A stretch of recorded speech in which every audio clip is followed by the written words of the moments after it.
Hello, it's Susan Bruck, and welcome. Today I have a little two-strand finger knitting story, sort of little story to go along with the two-strand finger knitting demo that I did a while back. I'll put a link to that in the discussion section, description section. Um, so one of you at one of my wonderful viewers asked me if I could come up with a story. So this is what I came up with, and part of what I realized I was teaching 5-year-olds how to do this two-stranded finger knitting this summer. That there were two things that were hard for them. One was to remember to grab the yarn. Here, let me move my camera so I can show you what I'm talking about. So they could move the was making sure that they grabbed the yarn like right close to the loop, like this. And then the other one was to remember to pull this loop closed tight.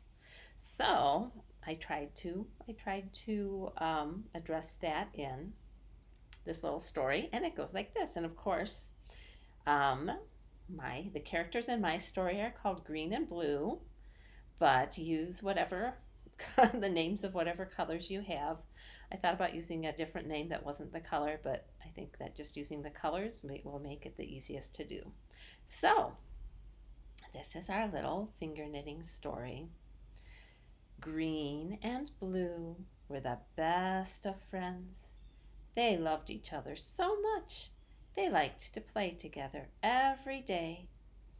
Sometimes they went to Green's house. Blue knocked at the door. "Who is it?" "It's you, Blue. Come in."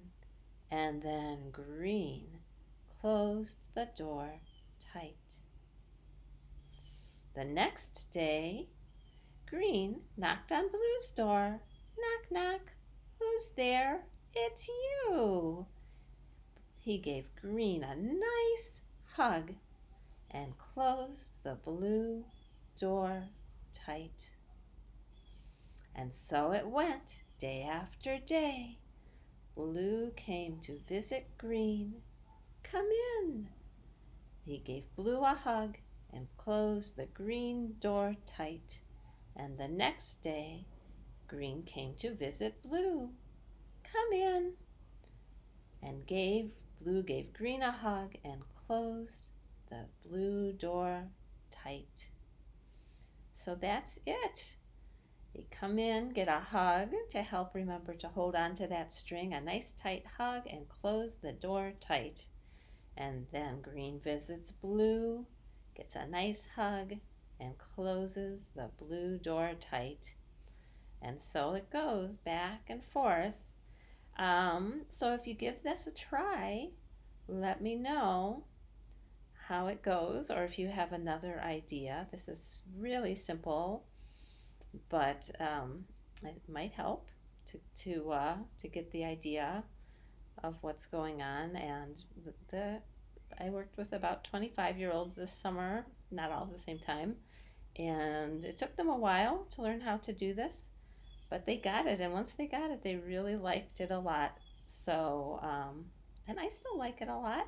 So have fun with this, and let me know if you have any questions. And I will see you again soon, I hope. Thanks for listening.